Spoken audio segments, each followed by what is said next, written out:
இணைந்திருக்கும் அனைவருக்கும் வணக்கம். இன்றைய சிறப்பு விருந்தினர் எழுத்தாளர் திரு ஆத்மாத்தி அவர்களுடைய இயற்பெயர் ரவிசங்கர். மதுரையில் பத்மநாபன் மீனாட்சி அவர்களுக்கு மகனாக பிறந்தவர். பள்ளி வாழ்க்கையும் கல்லூரி வாழ்க்கையும் மதுரையிலே தான் முடிந்தது. செல்பேசி துறையில் பணிபுரிந்தவர். இவர் மனைவியின் பெயர் டாக்டர் வனிதா. 2010 எழுத ஆரம்பித்தார். இதுவரைக்கும் 30 நூல்கள் வெளியாகி இருக்கிறது. மதுரையில் வதனம் இலக்கிய அமைப்பை தொடங்கி இலக்கியம் சார்ந்த கூட்டங்களை நிகழ்த்தி வருகிறார். வதனம் பதிப்பகம் மற்றும் நூல் விற்பனையிலையும் கால் பதித்தவர். சினிமா மீது மிகுந்த ஆர்வம் கொண்டவர். தொலைக்காட்சி நிகழ்ச்சிகள், கல்வி நிலையங்கள், இலக்கிய அரங்குகளில் உரை நிகழ்த்துபவர். இதுவரை 80 சிறுகதைகள் எழுதியிருக்கிறார். முதலில் எழுதிய நட்பாட்டம் என்கிற கவிதை தொடர் ஆனந்த விகடனில் வெளிவந்தது. புதிய தலைமுறை இதழில் மனக்குகை சித்திரங்கள், ஞாபக நதி மற்றும் நிஜம் நிழலாகிறது கட்டுரை தொடர்கள், பாக்யாவில் வரலாற்றில் வினோதங்கள், புதிய தரிசனத்தில் வாழ்தல் இனிது, பாவையர் மலர் இதழில் சொல்லாடல் மற்றும் கதைகளின் கதை ஆகியவை குறிப்பிடத்தக்க தொடர்கள். கணையாழி இதழில் அப்பாவின் பாஸ்வேர்ட் சிறந்த சிறுகதையாக தேர்ந்தெடுக்கப்பட்டது. அந்திமழை இணைய இதழில் 100 அத்தியாயங்கள், புலன்மயக்கம், திரை இசை பற்றிய தொடர் பத்தி, மின் அம்பலத்தில் வனமெல்லாம் செண்பகப்பூ, தமிழினில் மின்னும் வண்ண பூக்கள் எல்லாம் போன்றவை வெளியாகின. முதல் நாவல் இவர் எழுதியது ஏந்திழை. 2வது நாவல் பெயர் மிட்டாய் பசி. இந்த நாவல் 2020ஆம் ஆண்டுக்கான சௌமா அறக்கட்டளையின் சிறந்த நாவலுக்கான விருதை பெற்றிருக்கிறது. 2021ஆம் ஆண்டுக்கான பாலகுமாரன் விருது எழுத்தாளராக முழு நேர எழுத்தாளரான இவருக்கு வழங்கப்பட்டது. இத்தனை சிறப்பு விருந்தினரை பேச அழைக்கிறேன். நன்றி. வணக்கம் சார். வணக்கம், அனைவருக்கும் வணக்கம். நான் பேசுறது ஆடியபிளா இருக்கா? எல்லாருக்கும் கேக்குதா? அரவிந்த் கேக்குது ஆத்மாத்தி சார். ஓகே. ஏன்னா இந்த கிளப் ஹவுஸ் மட்டும் நாம ஆடியபிளா இருக்குமா இல்லையான்னு முதல் செக் பண்ணிக்கணும். இந்த நான் பேசி போயிட்டே இருந்தேன்னா கேட்கல அப்படிங்கறத சொல்ற வரைக்கும் இதுவாயிருக்கும்.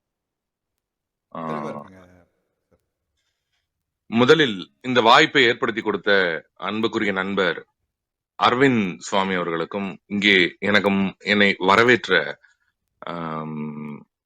கவிதா அவர்களுக்கும், சௌரி அண்ணாவுக்கும், எல்லோருக்கும், இங்கே வந்திருக்கக்கூடிய அனைவருக்கும் என்னுடைய காலை வணக்கங்கள்.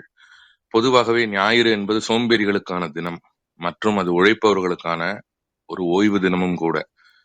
மற்ற தினங்கள் எல்லாம் ஞாயிறாக அமைய பெற்றவர்களுக்கு ஞாயிற்றுக்கிழமை வேலை நாளாக அமைவது ஒரு இயல்பான சுவை முரண். நான் அப்படிப்பட்டவன் தான். உங்களுக்கு எப்படியோ தெரியாது. உங்கள் எல்லோரிடம் இருந்தும் ஒரு ஞாயிற்றுக்கிழமை காலை அபகரித்துக் கொள்வதற்காக முதலில் உங்கள் எல்லோருக்கும் நன்றியை தெரிவித்துக் கொள்கிறேன். ஏனென்றால் ஞாயிற்றுக்கிழமை காலை காட்சி திரைப்படங்களுக்கு செல்லுவது என்பது வாழ்க்கையின் ஒரு பெரிய சந்தோஷமாக சின்ன வயதில் உணர்ந்திருக்கிறேன். ஞாயிற்றுக்கிழமை மட்டும்தான் தியேட்டர்ல யாராவது நம்மளை பார்த்துட்டா, வீட்டுல போய் சொல்லி கொடுத்துட்டா அம்மா அடிக்க மாட்டா அப்படிங்கிற வருது. ஆனா அம்மா கிட்ட இருந்து விடுதலை வாங்கிக்கிட்டு அந்த தியேட்டருக்கு போறதுக்கு சொல்லக்கூடிய பொய்கள் இருக்கு இல்லையா, அது வேற கணக்கு. இருந்தாலும் பள்ளி நாட்கள்ல அது குற்றமாக இருக்கும் ஒரு செயல் ஞாயிற்றுக்கிழமைகள்ல பாவமா மாறிடும். கொஞ்சம் பாவமா குறைஞ்சிடும். அதனால தண்டனை கிடையாது, கண்டனம் மட்டும்தான் அப்படின்னு. அந்த மாதிரிதான் இன்னைக்கு எனக்கு ரொம்ப நாளைக்கு பிறகு ஒரு காலை காட்சிக்காக அமர்ந்திருப்பதை போலத்தான் இங்கே உணர்றேன். 80களின் பொன்னுலகம் அப்படிங்கிற தலைப்பை நானும் அரவிந்தும் பேசிக் கொண்டிருக்கும் போது நான் கண்டடைந்தேன். ரசனைகளின் பொன்னுலகம் அப்படிங்கறத. எல்லாருக்குமே அவங்கவுங்க பிள்ளை ரொம்ப பெரிய உலகம் தான். அவங்க பிள்ளைதான் உலகம். அந்த மாதிரி நான் 77 பிறந்தவன். 80களில் தான் என் கண் மேல் நோக்கி பார்க்க ஆரம்பித்தது. அப்போது விரிந்ததுதான் என்னுடைய வானம். அது இன்று வரைக்கும் அதே இடத்திலேயே, அந்த தருணங்களிலேயே, அந்த ஒரு பொற்காலத்திலேயே நிலை பெற்று இருப்பதாகத்தான் உணர்கிறேன். ரசனை என்பதே ஒரு ரசனையான விஷயம். ரசிக்கிறது அப்படிங்கிறது நாற்று நடும் எங்கள் பாடல்களில் தான் சேறு படிந்திருக்கவில்லைன்னு ஒரு வரி அண்ணன் அறிவுமதியுடையதுன்னு நினைக்கிறேன். ஒரு வரி உடனே ஒரு நாம் எல்லோரும் கார்ல போயிட்டு இருக்கோம், அப்படி கடந்து போகும்போது தூரத்துல எங்கேயோ விவசாயம் பண்றாங்க, குனிஞ்சு நாத்து நட்டுட்டு இருக்காங்கும் போது அது நமக்கு அதுல நம்ம கனெக்டே ஆக மாட்டோம். ஆனா இந்த ஒரு கவிதை கொண்டு போய் நம்மை சேற்றில் இறக்கி விடுகிறது. அந்த தண்ணீரை, அந்த மண்ணின் மனத்தை, அந்த பச்சை பசும் தளிரோட வாசத்தை நம்மால் உணர்ந்து கொள்ள முடிகிறது. காகிதம் என்பது ஒரு உச்சபட்சமான கண்டுபிடிப்பு. மனிதன் கண்டுபிடித்ததிலேயே மாண்புக்குரிய ஒரு கண்டுபிடிப்பு காகிதம்.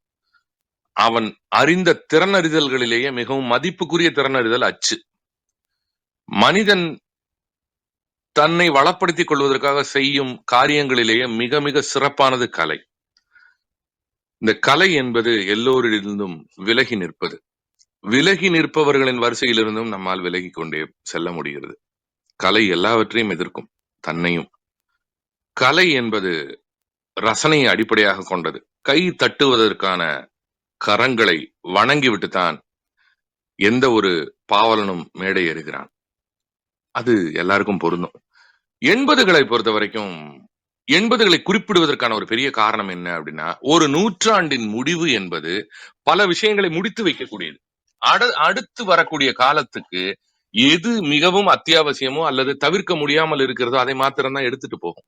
அந்த அடிப்படையில பார்த்தா 80களின் நாம் அடைந்த, அனுபவித்த, கை கொண்ட, பின்பற்றிய பல விஷயங்கள் இன்றைக்கு இருக்கிறதா என்று கேட்டால் கிடையவே கிடையாது. அப்போ நான் ஒரு சிறுவனாக இருந்தேன், என்னுடைய அனுபவங்கள் என்று இதை பேசுவதை காட்டிலும் நாம் சிறுவர்களாக இருந்தோம், நம்முடைய அனுபவங்கள் என்று பகிர்வதுதான் சரியான முறையில் இந்த விஷயத்தை கொண்டு செல்ல முடியும், உதவும் என்று நான் நம்புகிறேன். 80கள் என்ன ஒரு அற்புதமான காலம். இப்பவே இங்க பின்னணி இசை ஆரம்பிச்சிருது. வசந்தம் பாடி வர, வைகை ஓடி வர, இளமை தேடி வர, இனிமை கூடி வர, ஆராதனை செய்யட்டுமா. எஸ்பிபி உச்சத்துக்கு போனது 80கள் தான். இளையராஜா சிகரத்தில் ஏறி அமர்ந்தது 80களில் தான். வைரமுத்து அறிமுகமானது 80களில் தான். ரஜினிகாந்த் தகர்க்க முடியாத ஒரு நட்சத்திர பிம்ப நாயகனாக மாறியது 80களில் தான். கமலஹாசன் தன்னை பல விதங்களில் நிரூபித்தது 80களில் தான். பாக்கியராஜும் பாரதி ராஜாவும் பாலச்சந்தரும் கடுமையாக பல படங்களின் மூலமாக மோதிக்கொண்டது 80களில் தான். அதுவரை கோலோச்சிய பலரையும் வீட்டுக்கு அனுப்பியது அந்த 80கள் காலகட்டம் தான். இது ரொம்ப முக்கியமான விஷயம். ரிட்டையர்மெண்ட் அப்படிங்கிறதும் ஒரு வகையான வெற்றி தான். அப்போ 80களின் துல்லியம், தீர்க்கம் அடுத்து வரக்கூடிய ஒரு நூற்றாண்டு காலத்தை சலனிக்க செய்வதாக அமைந்தது. நபர்களாக நீங்கள் பார்த்தாலும் சரி, நிகழ்வுகளாக பார்த்தாலும் சரி, புரட்சி தலைவர், மக்களின் திலகம் டாக்டர் எம்.ஜி. ராமச்சந்திரன் என்கிற ஆள வந்த ராஜா, அவர் 80களில் மெல்ல மெல்ல இந்த மண்ணிலிருந்து மெல்ல நீங்கி 87ல் மரணம் அடைந்தார். அந்த 7 வருட காலம் நம்மை அவர் ஆண்டு இருக்கிறார். அதற்கு முன்பாக 3 வருட காலம். எம்.ஜி. ராமச்சந்திரன் என்பவர் அரசியல்வாதியாக என்னென்ன செய்தார், முதல்வராக என்னென்ன செய்தார் என்பதையெல்லாம் தாண்டி வேற ஒரு விஷயம் நம்ம தலைப்புக்கு உதவும் நான் நினைக்கிறேன். என்ன என்றால், கடைசி வரை சினிமா மீது மாறா பற்றுக்கொண்ட ஒரு மனிதராகவே எம்ஜிஆர் திகழ்ந்தார். 80கள் ஆரம்பம் வரை அவருடைய படம், புதிய படம் தொடங்கப்படுவதாக அறிவிப்பு வந்து கொண்டே இருந்தது. அது பற்றிய செய்திகள் வந்து கொண்டே இருந்தன. பாரதி ராஜா இயக்கப் போகிறார் என்பது வரை, இளையராஜா இசையமைக்கிறார் என்பது வரை, மகேந்திரனிடம் ஒரு நல்ல கதை இருந்தால் நீ தயார் செய் எனக்காக என்று சொன்னதாக சொல்லுவார்கள். எம்.ஜி. ராமச்சந்திரன் கடைசி வரை சினிமா மீது மாறா பற்று கொண்டிருந்தார் என்பதற்கு அவர் ஆட்சி காலத்தில் அவர் கலந்து கொண்ட அத்தனை சினிமா நிகழ்வுகள், சினிமாக்களை தொடங்கி வைப்பதாகட்டும், வரி விலக்கு தருவதாக இருக்கட்டும், சினிமா கலைஞர்களின் சங்க நிகழ்வுகளை சிறப்பிப்பதாக இருக்கட்டும், 100வது நாள் 150வது நாள் விழாக்களை, கொண்டாட்டங்களை தலைமையேற்று நடத்துவதாக இருக்கட்டும், சினிமா கலைஞர்களுக்கு ஒன்று என்றால் நான் நிச்சயமாக குரல் கொடுப்பேன் என்று அவர்களுக்கு ஆதுரம் காட்டியதாக இருக்கட்டும், ஒரு கலையின், எந்த கலையிலிருந்து தான் கிளம்பி வந்தோமோ அந்த கலையின் மீது ஒரு பற்றுதலை தொடர்ந்து வெளிப்படையாக காட்டிக் கொண்டிருந்தவர் எம்.ஜி. ராமச்சந்திரன். இந்த விஷயம் ரொம்ப முக்கியமானது. அதற்கு பிறகு பார்த்தால் சிவாஜி தன்னுடைய வழமையான நடிப்பிலிருந்து விலகி முதல் மரியாதை என்கிற ஒரு அற்புதமான படத்தை நடித்தது 80களில் தான். என்னால் மறக்க முடியாத திரைப்படங்கள் என்று எடுத்துக்கொண்டால் அந்த படத்தை சொல்ல. நாம் இப்படி மனிதர்களை, பெரிய பிம்பங்களை சார்ந்து இதை பேசினால் அதற்கே ஒரு நாள் அல்ல, ஒரு மாதம் ஆனாலும் போதாது. இந்திரா காந்தியின் மரணம் பள்ளிக்கூட சிறுவனாக எனக்கு அறிவிக்கப்பட்டது. நான் இந்தியாவின் ஒரு குடிமகனாக அதை அறிந்து கொள்ளவில்லை. சின்னஞ்சிறுவனாக இன்னைக்கு லீவு என்று தலையில் அந்த பைய மாட்டிக்கிட்டு புதூர் ஆர்சி ஸ்கூல்ல இருந்து பாதியில வீட்டுக்கு அனுப்புறாங்க. இன்டெஃபினெட்லி க்ளோஸ்ட் என்பார்கள் ஐடிசி. அடுத்து எப்போ பள்ளிக்கூடங்கிறது தெரியல. அதையும் சொல்லி பேப்பர்ல பாத்துக்கங்கிற ரேஞ்சுக்கு சொல்லி அனுப்புறாங்க. நான் அப்போது 3வது தான் படிச்சுட்டு இருக்கேன். ஓட்டமா ஓடி அவ்வளவு உற்சாகமாக வீடு திரும்பினேன். ஆனால் பின்னால் நினைத்து பார்த்தால் ஒரு தேசிய தலைவரோட மரணத்தை ஒரு குழந்தைகள் அதை ஒரு விடுமுறையாக தான் அறிஞ்சுக்க முடிஞ்சது அப்படிங்கறது நான் நிறைய யோசிச்சிருக்கிறேன். அன்னைக்கு அந்த நிகழ்வை சாதாரணமாக கடந்து விட்டாலும் கூட அரசியல் நிகழ்வுகள் 80களின் அரசியல் நிகழ்வுகள் என்று எடுத்துக்கொள்ளும் போது நம்மால் பல விஷயங்களை இப்போது பார்க்கும் பொழுது அதிலெல்லாம் நாம் எதுவுமாகவே இல்லாமல் இருந்தோம் என்பதை உணர்ந்து கொள்ள முடிகிறது. 87ல் டாக்டர் எம்ஜிஆரின் மரணம் ஒரு பூ உதிர்வதை போல மிக அமைதியாக அவர் இறந்து போனார். என்னால் இன்னும் அந்த தினத்தை மறக்கவே முடியவில்லை. என் அப்பா ஒரு மாபெரும் எம்ஜிஆர் ரசிகர். அவர் என்ன செய்தார் என்றால், எப்போதெல்லாம் அவருக்கு மனம் துக்கப்படுகிறதோ, யாராவது எங்காவது எம்ஜிஆர் இறந்து விட்டார் என்று சொன்னால் அவர் மிக அதிகமாக குடித்து விட்டு வீட்டுக்கு வருவார். கேட்டால் ஒரே ஒரு காரணம் சொல்லுவார், அழுவார், பொங்கி பொங்கி அழுவார். எம்ஜிஆர் இறந்து விட்டார் என்பார். மறுநாள் காலை நாங்கள் அவரை எழுப்பி எம்ஜிஆர் இறக்கவில்லை என்கிற நற்செய்தி அவருக்கு சொல்வதன் மூலமாக அந்த தினத்தை அவருக்கு பரிசளிப்போம். இது போல ஒரு முறை அல்ல, இருமுறை அல்ல, 4-5 முறைகள் அவர் நடந்து கொண்டிருக்கிறார். இதில் நான் என் தகப்பனை புரிந்து கொண்டது மிக அதிகம். அவர் எம்ஜிஆர் எந்த அளவுக்கு அளவு கடந்து நேசித்தார் என்பது முதல் விஷயம். ஒரு மகா மனிதன் மரணத்தை மெல்ல மெல்ல உள்வாங்கி கொண்டிருந்திருக்கிறார் என்பதை என்னால் புரிந்து கொள்ள முடிகிறது. குடிப்பதற்கான காரணம் அல்ல அவர் சொல்ல விழைந்தது. அவர் அழ வேண்டும். எம்ஜிஆர் தன்னை விட்டு போய்விடுவார் என்பதை நினைத்து அவர் அழுவதற்கான நாட்களாகத்தான் அதை தயாரித்துக் கொண்டிருக்கிறார். ஆனால் உண்மையில் எம்ஜிஆர் இறப்பு ஒரு அதிகாலை மக்களுக்கு சொல்லப்பட்ட போது அவர் அதை கேட்டு எதுவுமே செய்யவில்லை. இதில் மிக முக்கியமான ஒரு விஷயம், அன்று அவர் குடிக்கவே இல்லை. இந்த முரணை நான் வாழ்க்கையெல்லாம் வியந்து கொண்டே இருந்திருக்கிறேன். எம்ஜிஆரின் மரணத்தை நான் உள்வாங்கி கொண்டது என் வீட்டில் ஒரு மூப்பர், ஒரு முதன்மையான மனிதர் இறந்து போனதாகத்தான். அவரை நான் நேசிக்க மட்டுமே வாய்ப்பளிக்கப்பட்டேன்.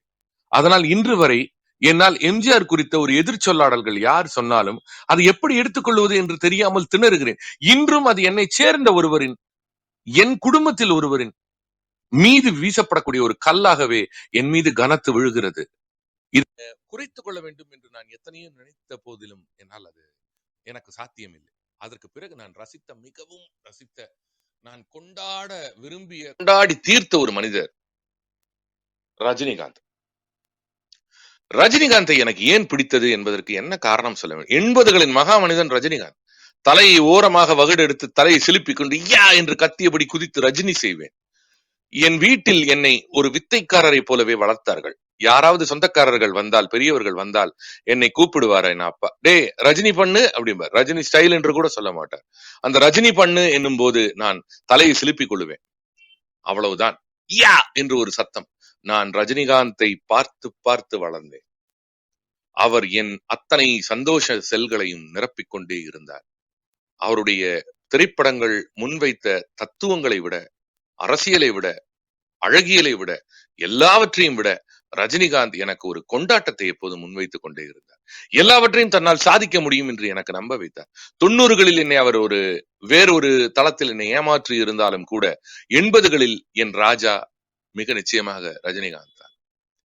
நான் பள்ளியில் படிக்கும் போதுதான் என்னுடைய ரசனை என்கிற ஒரு சொல் கட்டமைக்கப்பட்டது என்று நினைக்கிறேன். ரசனை எங்கே இருந்து தொடங்குவது? வாசிப்பிலிருந்து தொடங்கலாம். என்னுடைய வீடு ஒரு மிடில் கிளாஸ் வீடு. அப்பா பிஆர்சியில் நடத்துனர், அம்மாவோ டீச்சர். எங்கள் வீட்டில் எல்லாவற்றுக்கும் செலவுக்கு தணிக்கை உண்டு, கணக்கு உண்டு, கரார் உண்டு, சிக்கனம் உண்டு, எல்லாம் உண்டு. ஆனால் இவை எதுவுமே பொருந்தாத ஒரே ஒரு விஷயம், ஒரே ஒரு பண்டம் இருந்தது, அது புத்தகம். புத்தகம் ஒன்று கூடி குறைந்தால் என் வீட்டில் எதுவுமே சொல்ல மாட்டார்கள். இதை நான் கவனித்தபடிதான் வளர்ந்தேன். என் அம்மா எப்போதும் நேரம் கிடைக்கும் போதெல்லாம் வாசிப்பை கை கொள்ளுவார். என் அப்பாவுக்கு வாசிப்பு என்பது பெரிய பைத்தியம். அவருடைய அடுத்த முரணாக நான் இதை சொல்ல விரும்புகிறேன். அவருடைய பிரியங்கள் 2ஆக இருந்தது. ஒன்று போதை, மது. 2 புத்தகங்கள். அவர் இன்னும் கொஞ்சம் பிரயத்தனப்பட்டிருந்தால் புத்தகங்களை கையில் பிடித்தபடி மது என்கிற ஒன்றை கைவிட்டு இருக்க முடியும். அதை அவர் செய்யவில்லை என்பதை நான் வியக்கும் அதே தருணத்தில் முழுவதுமாக போதையில் இறங்கி அதில் மூழ்குவதன் மூலமாக புத்தகங்களை கைவிட்டு இருக்க முடியும். அவர் அதையும் செய்யவில்லை. ஆகவே தன்னை ஒரு நியூட்ரல் புள்ளியாகவே அவர் வைத்துக் கொண்டு இப்படியும் அப்படியுமாக கடவுளாகவும் மிருகமாகவும் மாறி மாறி இருக்க முயன்றார் என்பது அவரை பற்றி நான் நினைக்கிற போதெல்லாம் இன்னும் ஞாபகத்தில் இருக்கக்கூடிய ஒரு முரண். அப்பா எப்போதும் புத்தகங்களோடே தென்படுவார். பாக்கெட் நாவல்கள், மாத நாவல்கள், மாலைமதி, ராணிமுத்து எல்லா புத்தகங்களையும் வாங்குவார்.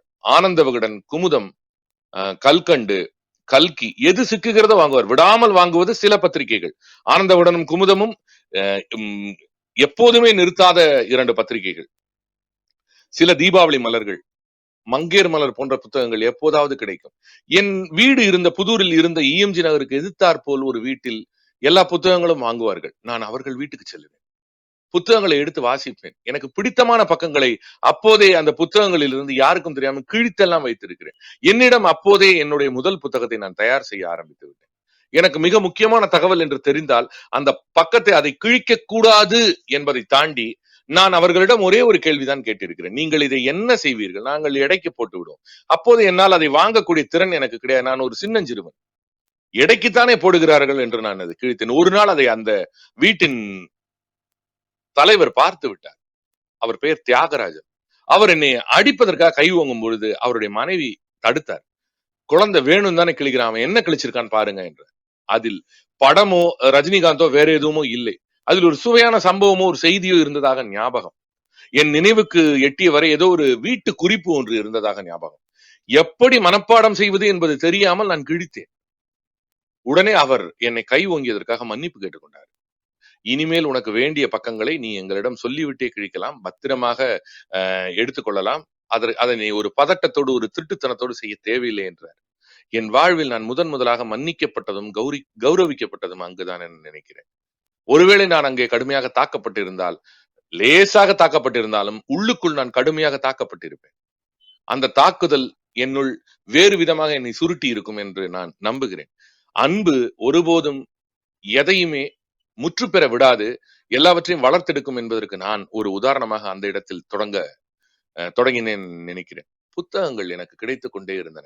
என்னுடைய உறவினர் ஒரு வீட்டில் இதே போலத்தான் செய்தித்தாள்கள், புத்தகங்கள் என்று. நான் எதை தேடுகிறேன் என்று எனக்கு அன்று தெரியவில்லை, இன்றும் தெரியவில்லை. இதுதான் என்னை ஒரு புதிய மனிதனாக எப்போதும் ஆக்கிக் கொண்டே இருக்கிறது என்று நினைக்கிறேன்.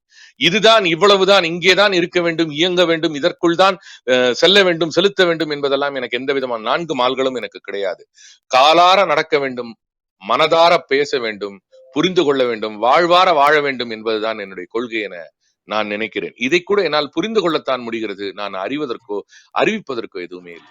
புத்தகங்கள் புத்தகங்கள் புத்தகங்கள் என்று வாழ்ந்து கொண்டிருந்த நான் பள்ளி பாடம், மக்களுடனான கலந்து உறவாடுவது, பிற மாணவர்கள், என்னுடைய சக வயதுக்காரர்களோடு பொருந்தி போவது, இவற்றெல்லாம் சற்று விளக்கமாகத்தான் இருந்தேன். சிறு வயதில் நான் ஒரு போர்வையை விரித்துக் கொள்வேனாம் என் வீட்டில். அதில் எனக்கு பிடித்தமான பொருட்களை எல்லாம் அடுக்கிவிட்டு இன்னொரு போர்வையால் என் கழுத்து வரை மூடிக்கொண்டு அதை நான் ஒரு மாய பறக்கும் கம்பளமாக, பறக்கும் படகு போல கற்பனை செய்து கொள்வேனாம். அந்த விளையாட்டை நான் தொடர்ச்சியாக விளையாடி இருக்கிறேன். விட்டு விடுதலையாகி என்பார்கள், அது போலத்தான் என்னுடைய தேடல் இருந்திருக்கிறது. இன்னொன்று, வேரை விட்டு விலகாமல் காற்றுக்கு தலையசைக்கக்கூடிய ஒரு மரத்தை போலத்தான் என்னுடைய ரசனையை நான் அமைத்துக் கொண்டிருக்கிறேன் என நம்புகிறேன். எனக்கு என் வீடு மிகவும் பிரியம். அதே நேரத்தில் நான் விண்ணில் பறக்கவும் வேண்டும். இந்த இரண்டுமாக நான் இருக்கிறேன். எப்போதுமே நான் அடையும் போது ஒரு பறவை போலவும், திரும்பும் பொழுது கூடு திரும்பக்கூடிய அதே பறவையின் மனநிலையோடும் இருந்து வந்திருக்கிறேன். விளையாட்டுக்கள், பெரிதாக வெளியில் சென்று விளையாடுகிற விளையாட்டுக்கள் எனக்கு அவ்வளவு ஈர்ப்பு இல்லை. இருந்தாலும் கிட்டி, கோலி, பம்பரம், எரிபந்து என்று ஒரு ஆட்டம், முதுகு எரிய ஆடுவோம். வீதியில் கிரிக்கெட், எனக்கு முறையாக கிரிக்கெட் விளையாட தெரியாது. அந்த விளையாட்டின் மீது அதை கற்றுக்கொள்ளக்கூடிய ஆர்வமும் எனக்கு கிடையாது. அதன் விதிமுறைகள் மீதெல்லாம் ஆர்வம் கிடையாது. ஏனென்றால் என்னுடைய மனம் என்பது மேலோட்டமான ஒரு சிந்தனையிலிருந்து அந்த வாசிப்பை கைக்கொள்வதன் மூலமாக பரவலாக விஷயங்களை தேடி செல்லக்கூடியதாக இருந்தது. ஆகவே ஒரு நேர ஒழுங்கும், திட்ட ஒழுங்கும், மன அமைவும் கொண்டு செய்யக்கூடிய எந்த செயலையுமே படிப்பு உள்பட நான் செய்ய விரும்புகிறவனாக இல்லை. அதில் ஒன்றுதான் கிரிக்கெட். என் அப்பா அப்படி அல்ல. ரேடியோ வைத்துக் கொண்டு எப்போதும் கிரிக்கெட் கமெண்ட்ரி எங்காவது கிடைக்கிறதா என்று தேடிக்கொண்டே இருப்பார். அதே போலத்தான் அவர் பல ஊர் வானொலி நிகழ்வுகளில் நேராக இருந்தார். கடிதம் எல்லாம் எழுதுவார். ஒரு பாடலை கேட்டுவிட்டு காத்திருப்பது என்ன மாதிரியான ரசனை! தன்னுடைய பெயரை ஒரே ஒரு முறை அந்த வானொலி காற்றில் யாரோ உச்சரிக்கிறார்கள் என்பதற்காக காத்திருப்பது. இன்று என் பெயரை அநேகமாக சொல்லுவார்கள் என நினைக்கிறேன் என்று சொல்லி தயார் செய்வது. நான் இந்த கிளப் ஹவுஸ் நிகழ்ச்சிக்கே 100 பேரையாவது அழைக்க வேண்டும் என்று நினைத்தேன். நான் நினைத்த அளவுக்கு யாரிடமுமே கொண்டு செல்லவில்லை. இன்று நாம் வாழ்கிற காலம் இப்படியாக இருக்கிறது. ஆனால் அன்றைக்கு ராஜாஜி என்று ஒருவர் நகைச்சுவை துணுக்குகள் எழுதுவார். அவர் நகைச்சுவை துணுக்குகளை எழுதி அதன் மூலமாக கொண்டு சேர்த்த வருமானத்தை கொண்டே ஒரு வீடு கட்டினார் என்று கேள்விப்பட்டிருக்கிறேன். இதே போல இரணியல் கலை என்று ஒருவர், ரேவதி பிரியன் என்று ஒருவர், இந்திய ராஜா என்கிற ஒரு பேர், இதெல்லாம் அந்த சிறு பத்திரிகை காலம் என்று சொல்லக்கூடிய நேரத்திலே பெரும் பத்திரிகைகளில் தொடர்ச்சியாக வாசகர் கடிதங்களையும் ஆலோசனைகளையும் சந்தா கட்டுவதன் மூலமாக அதற்கு பிறகு நடக்கக்கூடிய விழாக்களில் பங்கெடுப்பதையும் ஒரு விழா பற்றிய குறிப்பை எழுதி அனுப்புவதையும் கேள்வி பதில் தங்களுடைய கேள்விகள் அனுப்புவதன் மூலமாகவும் சின்ன சின்ன பரிசுகளின் மூலமாகவும் கவனம் ஈர்த்து, ஆனால் தொடர்ச்சியாக ஒரு பெரிய எழுத்தாளருக்கு உண்டான அதே பரவலோடு வாசகர்களை சென்று அடைந்து இன்று வரை நினைக்கப்படுகிறவர்கள் பலர் அந்த தலைமுறையை சேர்ந்தவர்கள் இருக்கிறார்கள். இந்த இடத்தில் பத்திரிகைகளின் மீதான என்னுடைய ஆர்வம் என்னை பழைய புத்தக கடைகளின்பால் கொண்டு சென்றது. நான் பழைய புத்தகங்களை எப்போதும் தேடிக்கொண்டே இருக்கிறேன். இன்று வரை நான் என் வாழ்வில் தொடர்ந்து கொண்டிருக்கக்கூடிய வெகு சில விஷயங்களில் ஒன்று பழைய புத்தகங்களுடனான என்னுடைய சிநேகிதம். பள்ளிக்கூடத்துக்கு போகும்போது 80களை பத்தி பேசணும்னா பஸ்ஸுங்கிற ஒரு விஷயம் தான் ஆரம்பிக்கணும்னு நினைக்கிறேன். பேருந்து பயணம் புதூர்ல இருந்து வீட்டுல இருந்து பஸ் ஸ்டாண்டுக்கு நடந்து போகணும். அது ஒரு 10 நிமிட நடை. வேர்க்க விறுவிறுக்க போனா பஸ் ஸ்டாப்ல அவ்வளவு கூட்டம் இருக்கும். இன்றைய தலைமுறைக்கு வாய்த்திருக்கக்கூடிய பல விஷயங்கள், முதல் ஏசி பஸ் கிடையாது, அதுக்கப்புறம் இலவச பேருந்து கிடையாது, மகளிருக்கு இலவசம் அப்ப கிடையாது, மகளிருக்கான தனி பேருந்தே ரொம்ப கம்மி, பேருந்துல இடம் கிடைக்கிறதுங்கிறது எம்எல்ஏ சீட்டு கிடைக்கிற மாதிரி, இன்னும் சொல்ல போனா எம்எல்ஏ ஜெயிக்கிற மாதிரி, அதுல உட்கார இடம் கிடைக்கிறதெல்லாம் அசாத்தியமான ஒரு விஷயம். ஜன்னல் ஓரத்துல கிடைக்கணும்னா பூர்வ ஜென்ம புண்ணியம். உண்மையிலேயே என் நண்பன் ஒருத்தன் சொல்லுவான், நான் இன்னைக்கு ரங்காராவ் ஆனேன் அப்படிமா. அது என்ன அப்படின்னா, குடும்பத்துக்காக தியாகம் பண்ணேன். எஸ்வி சுபே ஆனேன் அப்படிமா. என்ன அப்படின்னா, எல்லாரையும் காப்பாத்துனேன். It means what? எனக்கு இடம் கிடைக்கல அப்படிங்கறதான் சொல்லுவோம். நாம் அடுத்தவர் கால்களில் நின்று கொண்டிருக்கிறோம் என்பது தெரியாம 2-3 பஸ் ஸ்டாப் கடந்ததெல்லாம் உண்டு. யாரோ நம்மை மிதிக்கும் பொழுது ஏதோ கொலை செய்து விட்டார் போல் கத்துக்கிற நாம் அடுத்தவர்களை மிதிப்பதை பற்றிய பிரஜையே இல்லாம இருப்போம். இந்த முரண்பாடு அந்த பேருந்துங்கிற வேற ஒரு உலகத்தை ஈஸியா புரிய வைக்கும்னு நினைக்கிறேன். சன்னல் வழியாக திரைப்பட போஸ்டர்களை பார்க்கும் பொழுது ஏதோ திரை உலகத்துக்கும் நமக்கும் ஒரு பெரிய ஒரு சொந்த பந்தம் கிடைத்தார் போல தோன்றும். எங்கேயாவது எப்பயாவது பேருந்துல போகும் பொழுது நாம பஸ் ஸ்டாப் வருதே, நாம இறங்க வேண்டி வருதே அப்படின்னு யோசிச்சிருக்கிறோமா அப்படின்னா ஆமா, உண்டு. அது பள்ளிக்கூடம் போகும்போது நிச்சயமாக உண்டு. ஏண்டா பள்ளிக்கூடத்துக்கு போறோம்னு இருக்கும். கட்டடிக்கிற அன்னைக்கு மட்டும்தான் ரொம்ப சந்தோஷமா இருக்கும். பள்ளிக்கூடம் கிளாஸ் அட்டன் பண்ற அன்னைக்கு எட்டிக்காயா கசக்கும். ஸ்கூல் அப்படிங்கிற ஒரு விஷயம் எனக்கு என்றைக்குமே எனக்கு ஈர்ப்புக்குரியதாக இருந்ததே இல்லை. நான் அதில் ஒழுங்கானவனாக முறைமைகளை பின்பற்றவில்லை என்பதுதான் இங்கே விஷயமே தவிர அது என்னை வஞ்சித்தது என்று நான் சொல்ல மாட்டேன். குறைபாடுகள் எல்லா அமைப்புகளிலும் உண்டு. ஆனா அதை தாண்டிய ஒரு விஷயம், நான் முற்றிலும் ஒரு விளக்கம் கொண்டவனாக இருந்தேன். எனக்கு நான் ரஜினியை நோக்கி ஒரு நடைபயணத்துலதான் இருந்தேன்னு நினைச்சேனே தவிர எனக்கு பள்ளிக்கூடங்கிறது பெருசா ஒரு ஈர்ப்பு கொடுத்ததே கிடையாது. எனக்கு ஸ்கூலை விட ரொம்ப பிடிச்சது அதோட அட்மாஸ்பியர். ஸ்கூல் வாசல்ல ஒரு ஐஸ்கிரீம் கடை இருக்கும், சைட்ல ஒரு டீ கடை இருக்கும், அங்க ஒரு முட்டை போண்டான்னு ஒரு இது விற்கும். சாப்பாட்டுக்கு அதை வாங்கி சாப்பிட்றதுல அவ்வளோ ஆனந்தம், அவ்வளோ இன்பம். ஏன்னா முட்டை என்பது என் வீட்டில் எனக்கு கிடைக்காத ஒரு பண்டம். முதலாக என் வாழ்வில் நிகழ்ந்த சில மீறல்கள்ல ஒண்ணு வீட்டுக்கு தெரியாம முட்டை சாப்பிட்டது. என் அப்பா அசைவ பிரியர். நான் முட்டை சாப்பிட்றேங்கிறத கண்டுபிடிச்சதுக்கு அப்புறம் அவர் எனக்கு அசைவம் கொடுக்க ஆரம்பிச்சார். என் அம்மாவுக்கு தெரியாமல் நானும் என் அப்பாவும் சேர்ந்து கூட்டணி அமைத்து ஆண்களின் உலகம் அசைவமாகவும் பெண்களின் உலகம் சைவமாகவும் இருந்தது. இன்று வரைக்கும் எங்க அக்கா அசைவமா சைவமானே தெரியாது எனக்கு. அப்போ இந்த ஒரு இடத்துல உணவு அப்படிங்கிறது மாபெரும் விஷயம். அப்போ பள்ளிக்கூடத்துக்கு போகும் பொழுது காலங்காத்தால அந்த டிஃபன் பாக்ஸ்ல என்னத்தை அடைச்சிட்டு போறோமோ அதை அப்படியே விழுங்க முடியாது. மதிய நேரத்துக்கு ஏதாவது ஒரு வடை வாங்கணும். அது ஒரு முட்டை போண்டா அப்படின்னா அன்றைக்கு கண்ணுல எனக்கு தண்ணி வந்திருக்கு அந்த பண்டத்தை சாப்பிடும் பொழுது. உணவு அன்றைக்கு 80களில் உணவு என்பது ஒரு பெரிய ஒரு கொண்டாட்டத்துக்கானது கூட கிடையாது, ஆராதனைக்குரிய ஒரு விஷயம். இன்றைக்கு அப்படி கிடையாது. இன்னைக்கு நாம நினைச்சதெல்லாம் நமக்கு தகட்ட கிடைச்சு நமக்கு எது பிடிக்கும் அப்படிங்கறதே தெரியாம இருக்கு. அன்றைக்கு அந்த மசால் தோசைய அந்த பேப்பர்ல இலையில சுத்தி பேக் பண்ணி அம்மா சம்பளம் வாங்குற அன்னைக்கு மட்டும் டிஃபன் வாங்கிட்டு வருவாங்க. அதற்காக நாங்கள் காத்திருப்போம். இன்று என்ன வேணும் அப்படின்னு நினைப்போம். ஒரு சில தினங்கள் சம்பளம் லேட் ஆச்சுன்னு வாங்கலன்னு வருவாங்க. அது போல ஒரு ஏமாற்றத்துக்குரிய ஒரு நாளை என் வாழ்வில் நான் சந்திச்சதே கிடையாது. எங்க அப்பா பயங்கரமா திட்டுவார். நீ சொல்லிட்டு போனேன்னா காலையில ஒரு 100 ரூபாயாவது எடுத்துட்டு போகணும், நீ குழந்தைங்களுக்கு வந்து நீ வாங்கிட்டு வந்துடணும் அப்படின்னு. அப்படி அதற்கப்புறம் செய்ய ஆரம்பிச்சாங்க.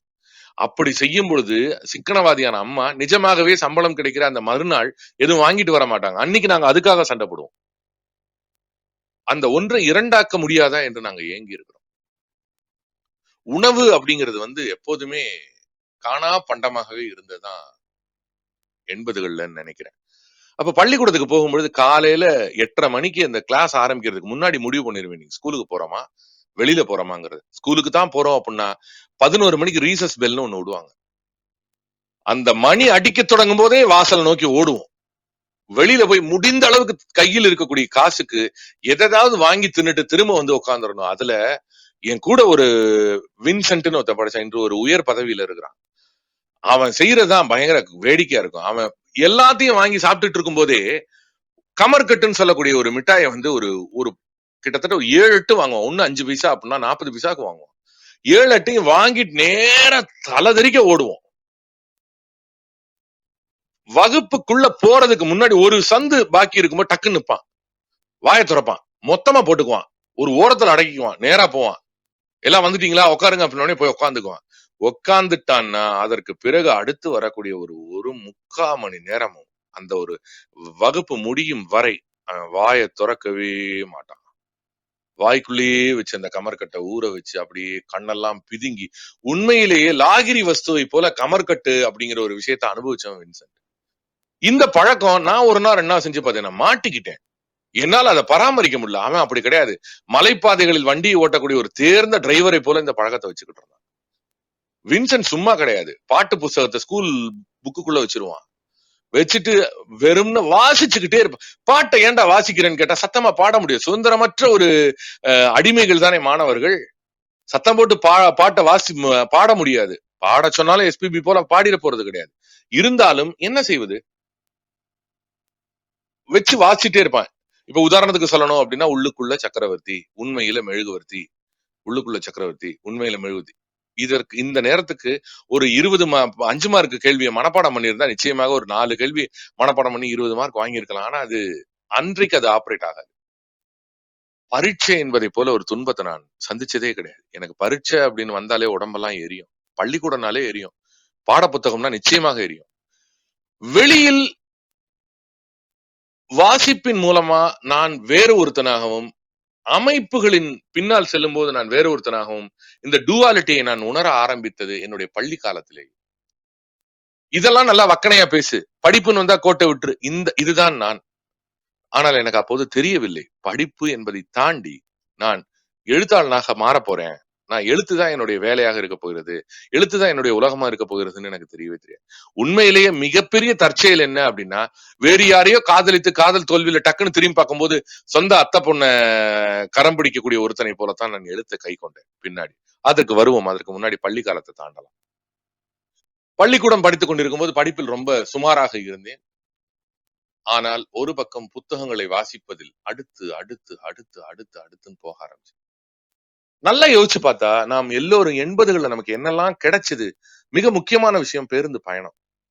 பேருந்து பயணத்துக்காக காத்திருந்தது, பேருந்துகள்ல பக்கத்துல யார் உட்காரணுங்கிறதுக்காக விட்டு கொடுத்தது, யாரையா பார்த்தா எந்திரிச்சு நின்னது, பையையும் சாப்பாட்டு டப்பாவையும் வாங்கி வச்சுக்கிட்டது, டிக்கெட் வாங்கினது, டிக்கெட்டை தொலைச்சது, பஸ் பாஸ் காலாவதியான பஸ் பாஸை வச்சுட்டு ஏமாத்தினது, டிக்கெட் செக்கர் கிட்ட மாட்டிக்கிட்டு முடிச்சது, ஃபைன் கட்டினது, பஸ்ஸை தவற விட்டது, பஸ்ஸின் பின்னால் ஓடியது, பஸ்ஸில் ஏறும் பொழுதோ இறங்கும் பொழுதோ விழுந்தது, பல் உடைஞ்சது, தொடர்ச்சியாக 3 நாள் வரல அப்படிங்கிறதுக்காக நம்மோட பஸ்மேட்டை தேடி போய் வீட்டுல போய் என்னன்னு பார்த்தது. பஸ்ஸில் ரெகுலராக பயணம் செய்வதன் மூலமாகவே அது நட்பா, அன்பா, பாசமா என்பதையெல்லாம் புரிந்து கொள்ள முடியாத ஒரு பந்தம் எத்தனையோ பேருக்கு. பஸ்மேட் என்று இன்று அது பின்னால் பஸ் டே என்றெல்லாம் கொண்டாடப்பட்டது. அந்த காலத்துல எல்லா டேயுமே பஸ் டே தான். எல்லா நாளுமே பஸ்ல பாக்குறது வந்து என்ன இன்னைக்கு விட்டுட்டீங்களா, நேத்து விட்டுட்டீங்களா என்று பேச்சை ஆரம்பிப்பார். பேசாமலே இருப்பவங்க 1 வருஷம் ஆகும், பேச ஆரம்பிச்சிடுவாங்க. பேருந்து என்பது அந்த சன்ன சதுரமான அந்த ஜன்னலின் வழியாக வானத்தை, அவரவருக்கான வானத்தை உறுதி செய்து கொடுத்து கொண்டே இருந்தது. இன்றைக்கு பார்த்தால் செல்பேசி, மடிக்கணினியை வைத்துக் கொண்டு உலகம் எல்லாம் கிடைப்பதாக நினைத்துக் கொண்டு தனக்குள்ளாகவே குவிந்து சுருங்கி கொண்டிருக்கிறது. ஆனால் அன்றைக்கு அப்படி கிடையாது.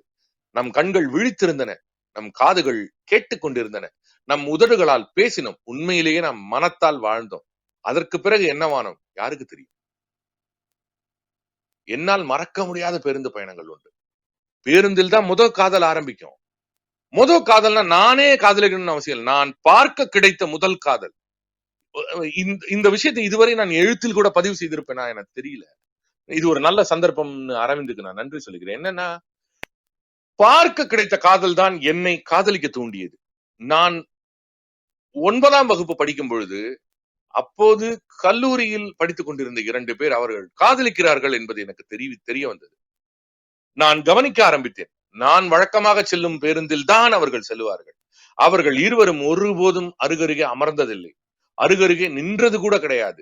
அவர்கள் எப்படி பரிமாறிக் கொள்ளுகிறார்கள், கண்களால் எப்படி பேசுகிறார்கள் என்பதை நான் மற்றவர்களிடமிருந்து விலகி செய்த ஒரே ஒரு விஷயம் அவர்களை உன்னிப்பாக உற்று நோக்க ஆரம்பித்தது மாத்திரம்தான்.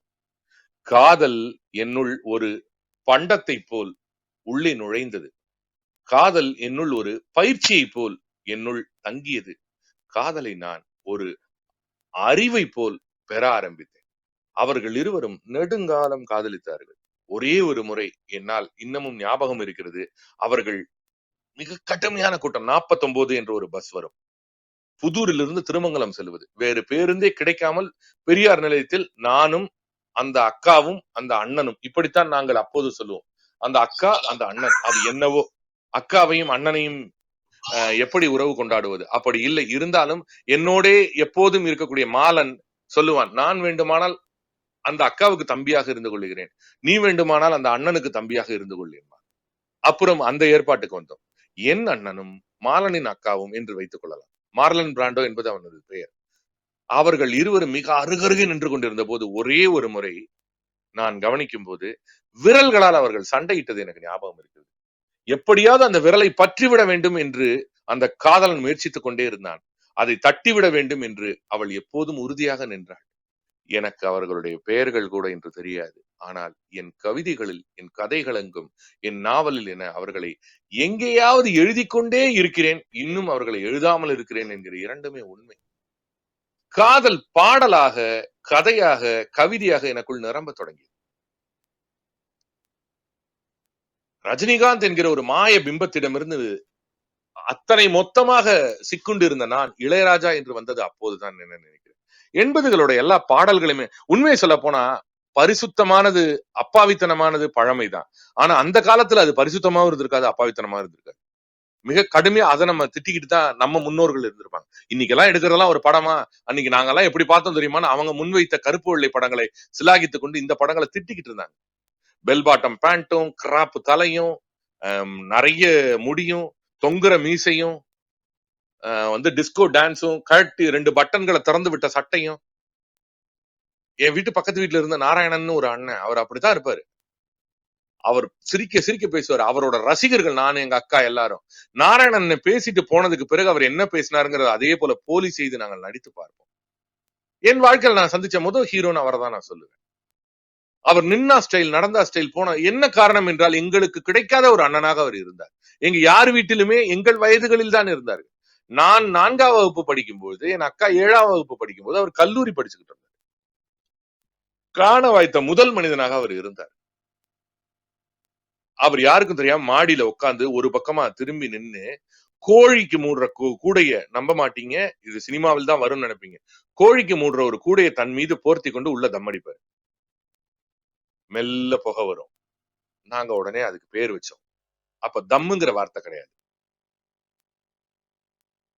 புகைக்கோழி அப்படின்னா. சண்முகம், என் வீட்டு பக்கத்து வீட்டு சண்முகம். அப்புறம் புகைக்கோழின்னே அவருக்கு பேராச்சு நாராயணனுக்கு. அவருக்கு அது ஏன் சொல்றோம்னு தெரியவே தெரியாது, அவரை சொல்றோம்னு தெரியவே தெரியாது. ஒரு நாள் அதை போய் தீபன்கிற பையன் அவர்கிட்டயே சொல்லி கொடுத்துட்டான். இது யாரா பேர் வச்சதுங்கிறதுக்கு அவன் சண்முகத்தை சொல்லாம என்னையே சொல்லிட்டான். என்னை அடிக்கிறதுக்காக அவர் சுத்தி துரத்தினாரு. நான் 3 வீதிகளை சுற்றி வந்தேன். கடைசி வரைக்கும் அவரால் என்னை பிடிக்க முடியல, என்னாலே என்னை பிடிக்க முடியல, அவ்வளவு பயந்து நான் ஓடிக்கிட்டு இருந்தேன். எண்ணெய் தேய்ச்சி குளிப்பாரு வீட்டு இதுல வச்சு, பின்னாடி வச்சு கண்ணுல எண்ணெய் இது பண்ணும்போது கத்துவாரு. அவருடைய உடலை நாங்க பாக்குறோங்கிறது தெரிஞ்சதுக்கு பிறகுமா, சின்ன பையங்க எல்லாம் பாக்குறாங்கம்மா, சின்ன பிள்ளைங்க எல்லாம் பாக்குதுமா என்றபடியே தவி குதித்து ஓடி போய் உடனே குளிச்சுட்டு திரும்ப வேணும்னே நல்லா ட்ரெஸ் எல்லாம் பண்ணிட்டு எங்க முன்னாடி அப்படி ஸ்டைலா கூலிங் கிளாஸ் போட்டு திரும்ப வந்து நிப்பாரு. ஒரு கால் மேல கால் போட்டு நிப்பாரு. அவர் புத்தகத்தை எப்படி வைக்கிறாரு, பின்பக்கமா புத்தகத்தை நுழைச்சு நோட்டை நுழைச்சு அப்பவே வைப்பாரு. அவர் 86கள்லயே அப்படி வைப்பாரு. வேற யாரையும் நான் அப்படி பார்த்தது கிடையாது. மைக்கேல் ஜாக்சன் பாட்டு கேட்பாரு, டான்ஸ் ஆடுவாரு, போனியம் பாடல்கள் அவர் வீட்டுல இருந்து கசிஞ்சு கசிஞ்சு கசிஞ்சு. நமக்கு பாட்டு கேட்கறது எங்க இருந்து அப்படிங்கறத பொறுத்துதான் நம்ம ரசனை என்னன்னே தீர்மானிக்கப்படும். உண்மையிலேயே நான் 70, 80களோட ராப்பு, பாப்பு, ராக்கு, டிஸ்கோ, ப்ளூ இந்த வகைமை பாடல்களை எல்லாமும் எனக்கு கேட்க கிடைத்தது. கைமத் சே கைமத்தக் பாடல் அவர் வீட்டுல இருந்து அடிக்கடி கேட்பேன். ரொம்ப நாளா ஒரு ஹிந்தி பாட்டு கேட்குது, என்னன்னே தெரியலையே.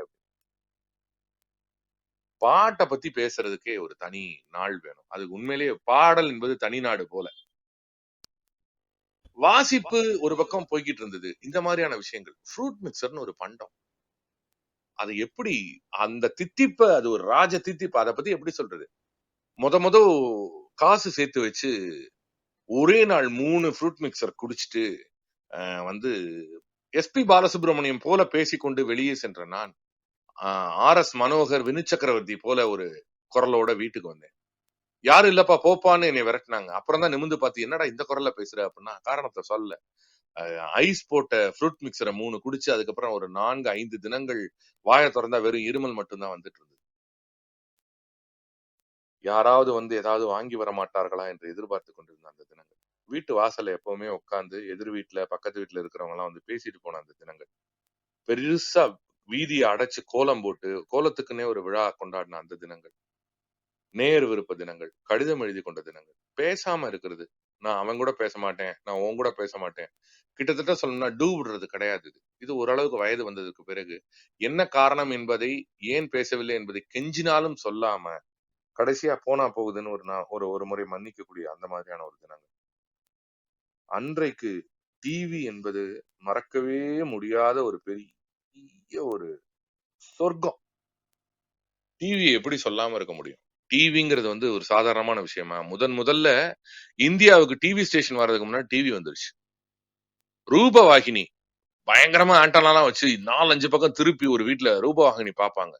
அதுல ஏதாவது தமிழ்ல படம் பாட்டு, வீட்டுக்குள்ள ஒரு டப்பா இருக்குது, டப்பாக்குள்ள ரஜினிகாந்த் வராரு, அந்த டப்பா நம்ம வீட்டுல இல்லையே, எனக்கு எதுக்கு அப்பா, எனக்கு எதுக்கு அம்மா, எனக்கு எதுக்கு சுற்றம், எனக்கு எதுக்கு இந்த வாழ்க்கை, நான் அந்த வீட்டு பையனால பிறந்திருக்கணும்னு ரொம்ப நிஜமாவே நினைச்சிருக்கேன்.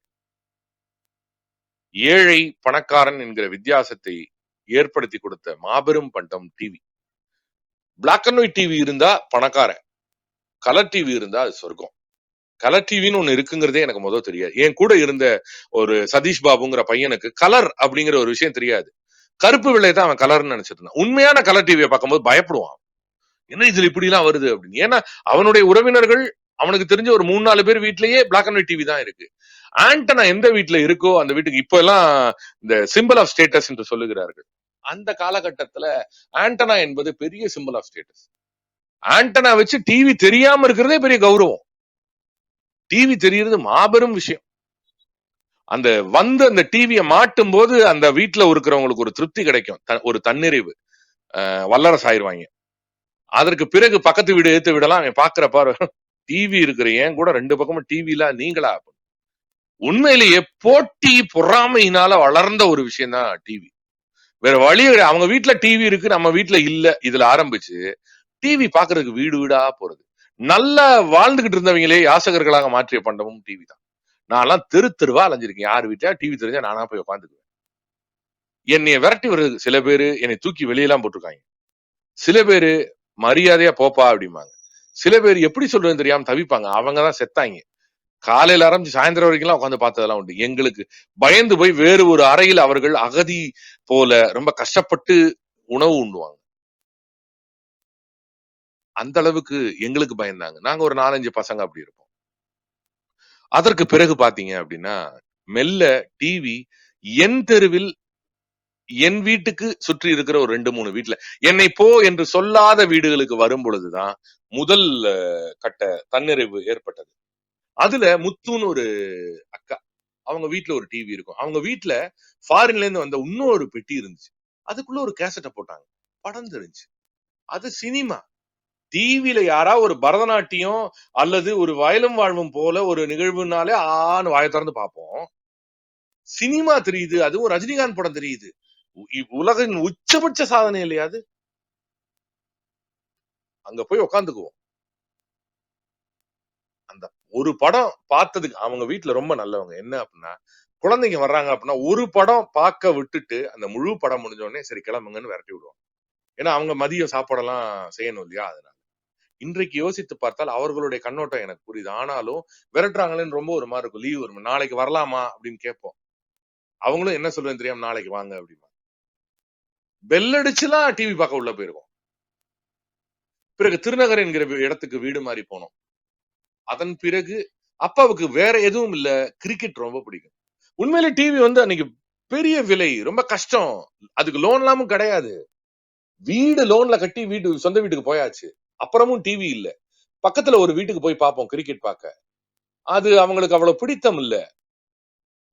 இன்றைக்கு யோசிச்சு பார்த்தா 40 வயசுல ஒருத்தர் 45 46 வயசுல ஒருத்தர் அடுத்த வீட்டுக்கு போய் டிவி பார்க்க போறது, அதுவும் கிரிக்கெட்டுக்காக ஒரு முழு மேட்ச் பாக்குறது எவ்வளவு பெரிய ஒரு கூச்சத்துடன் செய்திருக்கிற வேலைன்னு என்னால புரிஞ்சுக்க முடியுது. இன்று என் வீட்டில் எல்லா அறைகளிலும் டிவி இருக்கு. என் வீட்டில் மட்டும் இல்ல, எல்லார் வீட்லயுமே இருக்கு. நம்ம செல்போன்ல இருக்கு டிவி. ஒரு கிரிக்கெட் மேட்ச நம்மால எங்க வேணா பார்க்க முடியும். அந்த மேட்ச பார்க்க வேண்டிய எங்க அப்பா தான் இல்ல. இது என்ன ஒரு வியப்பு! இதுதான் வாழ்க்கைங்கிற ஒரு விஷயமற்ற விஷயத்தோட வசீகரம் நினைக்கிறேன். ஒரு நாள் அம்மா முடிவெடுத்தாங்க, டிவி பாக்குறதுக்கு வேற எங்கேயும் போக கூடாது. சோத்துக்கு இருக்கோ இல்லையோ டிவி வாங்குறோம்டா அப்படின்னு. ஒரு பிளாக் அண்ட் ஒயிட் டிவி முத எங்க வீட்டுக்கு வந்தது. அதற்கு கடன் அந்த ஒரு இதுல ஒரு மூடி இருக்கும். அந்த மூடி என்னால அதை இதுவா சொல்ல முடியல இப்ப என்னன்னு. அந்த மூடியை மூடிட்டா வந்தே மாதரம், அதாவது திரையரங்கம் க்ளோஸ் செய்யப்பட்டது. அதுக்கு ஒரு பூட்டு சாவியெல்லாம் உண்டு. ஒழுங்கா 1 மணி நேரம் படி அப்பதான் அப்படின்னு புஸ்தகத்தை தலைகளா வச்சுட்டு அப்படியே முட்டிக்கிட்டே இருப்பேன். அந்த 1 மணி நேரம் ஆகும். 7 to 8 படிச்ச உடனே 8 மணிக்கு சித்திரகார் ஒளியும் தமிழே வரலையே டிவில. டிவி என்பது இந்திக்காரர்களோட கையில தானே இருந்தது. அதற்கு பிறகு சித்திரகார், அதுல சித்திரமாலான்னு ஒரு ப்ரோக்ராம், ஒரே ஒரு பாட்டு, தமிழ் பாட்டு. 13 வாரங்களுக்கு ஒரு முறை சுழற்சி முறையில அவார்டு வாங்கின ஒரு தமிழ் படம் போடுவாங்க. அதுல ஒரே ஒரு கிராமத்திலே தண்ணீர் மௌனராகம் மட்டும்தான் ஒரு மாதிரி பெரு வெற்றி அடைந்த ஒரு வணிக முகம் கொண்ட ஒரு படம். மற்றபடி பெரும்பாலும் அவார்டு படங்கள், ஆர்ட் பிலிம்ஸ் தான் இருக்கும்.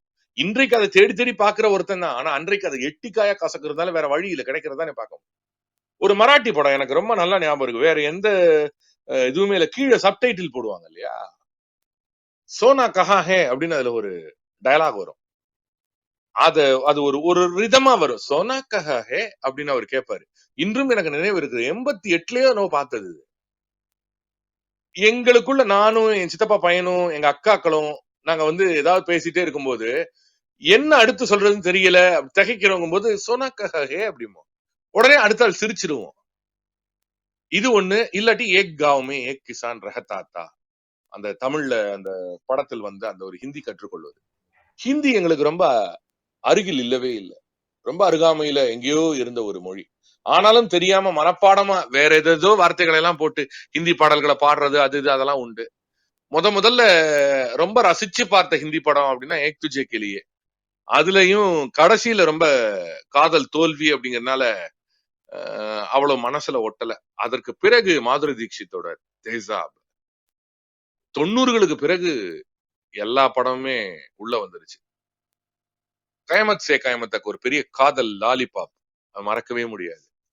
ஏக் தோ தீன் பாடல் ஒலிக்காத திசையே கிடையாது. நல்லா யோசிச்சு பார்த்தா தமிழ் நிலத்துல எப்போதுமே ஹிந்தி பாடல்களுக்குன்னு ஒரு ஓரத்துல ஒரு இடம் இருந்துட்டே இருக்கு. இப்ப பிரச்சனை என்னன்னா, அது ஊருகா மாதிரி எங்கேயோ இருந்தா பரவாயில்ல, அது உப்பாக மாற முடியாது, மாறுவதற்கான இடம் இங்க கிடையாது என்பதுதான் நிதர்சனம்.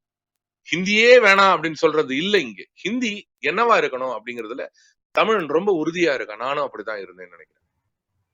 அதற்கு பிறகு புத்தகங்கள், பாலகுமாரன், சுஜாதா, பிவிஆர், ராஜேஷ்குமார், ராஜேந்திரகுமார், தேவிபாலா, சுபா, பாக்கெட் நாவல்கள், பொன்னியின் செல்வன். தமிழ்நாட்டை பொறுத்தவரை ஒரு இலக்கிய வாசல் என்று நம்மால் பொன்னியின் செல்வனை சொல்ல முடியும். பொன்னியின் செல்வனை படித்துவிட்டு அதன் மூலமாக அடுத்து என்ன படிப்பது என்று தெரியாமல் பொன்னியின் செல்வன் ஏற்படுத்தி கொடுக்கக்கூடிய ஒரு போதாமையை காரணம் காட்டி அடுத்த கட்டத்துக்கு தங்கள் வாசிப்பை உயர்த்தி கொண்டவர்கள் பலர்.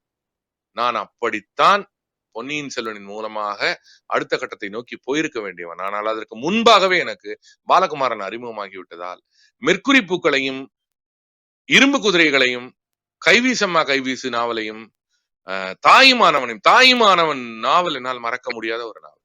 அதற்கு பிறகு சரசரவென நான் கைப்பற்றி கொண்டு யதார்த்தமாக ஒரு நாள் சுஜாதாவை வாசிக்க கிடைத்தது. சுஜாதாவின் மூலமாக நான் அறிந்து கொண்ட பல படைப்பாளிகளை அப்படி பிடித்து போயிருக்கிறேன். டிவி ஒரு ரொம்ப முக்கியமான விஷயம் எப்படியோ அதே போலத்தான் புத்தகங்களும். நூல் நிலையங்கள், வாடகை நூலகங்கள், வீட்டுக்கு சைக்கிள்ல புத்தகம் கொடுப்பாரு. எங்க வீட்டுல அவர்கிட்ட நான் சந்தா சேரும்போது, ஏன்பா ஆனந்தவுடன் குமுதம் வேணாமா அப்படிம்பாரு. வேணான்னு சொல்லி வேற ஒரு ரேட்ல சேர்ந்தோம். ஏன்னா ஆனந்தவுடன் குமுதம் எங்களுக்கே வேணும். காத்திருந்தெல்லாம் படிக்க முடியாது, ஒரு வாரம் கழிச்செல்லாம் படிக்க முடியாது. போன வார புக்கை தான் இன்னைக்கு கொடுப்பாரு அவர், அதெல்லாம் படிக்க முடியாது. மற்றபடி மாத நாவல்களுக்காக வேணா சேர்ந்துக்கலாம். அந்த நேரத்துலதான் எனக்கு படக்கதைகளும் எனக்கு அறிமுகமாச்சு. 83 இந்தியா கிரிக்கெட்ல உலக கோப்பையை வென்றது என்பது ஒரு விதமாக சுதந்திரத்துக்கு பிறகு வெள்ளக்காரங்களுக்கும் நமக்கும் நடந்த வேற ஒரு யுத்த முடிவுன்னு தான் நான் சொல்லுவேன். என்ன காரணம் அப்படின்னா, கிரிக்கெட்டில் மாத்திரம்தான் நாம் யாரை வென்றாலும் நாம் சேர்த்து வெல்வது வெள்ளையர்களை. ஏனென்றால் அந்த ஆட்டம் வெள்ளையர்களின் ஆட்டமாகத்தான் தொடங்கியது, தன் கணக்கை தொடங்கியது. இன்று வரை ஒவ்வொரு மேட்சின் முடிவிலும், இப்ப உதாரணத்துக்கு சொல்றேன், இந்தியாவும் இலங்கையும் மோதினால் கூட வெல்லும் போது நாம் வென்றால் நாம் இலங்கையையும் இங்கிலாந்தையும் வென்றோம் அப்படின்னு அர்த்தம். இலங்கை வென்றால் நம்மையும் இங்கிலாந்தையும் வெல்வதாக அர்த்தம். அந்த ஆட்டத்தில் ஜெயிப்பது என்பது ஒரு மாபெரும் மாண்பு. அப்படித்தான் பலராலும் அது நம் அன்கான்சியஸ் மெமரிக்குள்ளே அப்படித்தான் காப்பப் ஆயிருக்குன்னு நான் நம்புறேன். கிரிக்கெட்டை பொறுத்தவரை உனக்கு இது வராது என்று சொல்லப்பட்டு எனக்கு வரும் என்று நாம் நிரூபித்த பல விஷயங்கள் அது ஒரு மிகப்பெரிய விஷயம். அடிக்கிற அடி ஒவ்வொன்றும் இடி மாதிரி என்பதெல்லாம் நாயகனுக்கு சொல்லுவதற்காக அல்லது கிரிக்கெட்டுக்காக சொல்லுவது. பிக் ஃபன் என்று அப்போ ஒரு பபுள்கம் வரும், அதுல ரன்ஸ் கொடுப்பாங்க. அது ஆயிரக்கணக்கில் சேர்த்து குவிச்சிருக்கேன்.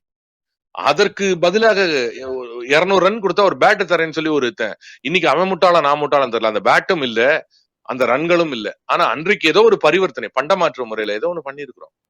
அதுல முடாசர் நாசர் அயன் போத்தம் 6 ரன்ஸ் இதெல்லாம் கிடைக்கவே கிடைக்காது, ரொம்ப ரேர். எது அரிதோ அதற்கு ஒரு பெரிய மதிப்பு வந்து விடுகிறது. ரஜினி படம் கட் பண்ணி ஒட்டி வைக்கிற மாதிரி கிரிக்கெட், ஸ்போர்ட்ஸ் ஸ்டார் புத்தகங்கள், காமிக்ஸ், நான் வாங்காத புத்தகங்களே கிடையாது.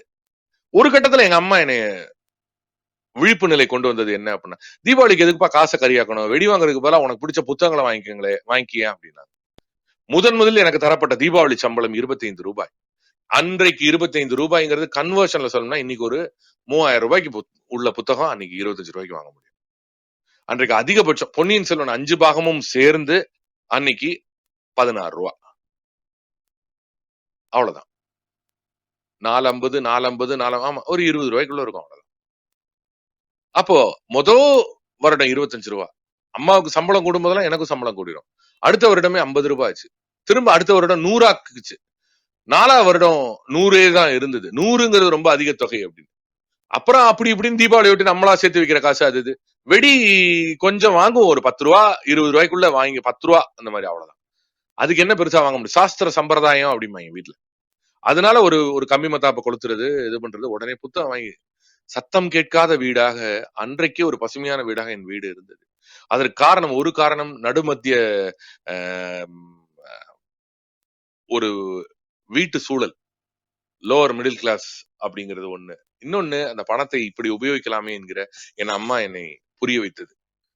புத்தகம் தான், எனக்கு பிறந்த நாள்னாலும் புத்தகம் தான், யாருக்கு பிறந்த நாள்னாலும் புத்தகம் தான், வாங்கிட்டே இருப்பேன், இது பண்ணிட்டே இருப்பேன். பயணங்கள் ரொம்ப பெருசா போனா கிடையாது. வீட்டுல கோயில் அது இதுன்னு சுத்தி கூட்டு போவாங்க, டென்ட் குட்டாய்க்கு போவோம்.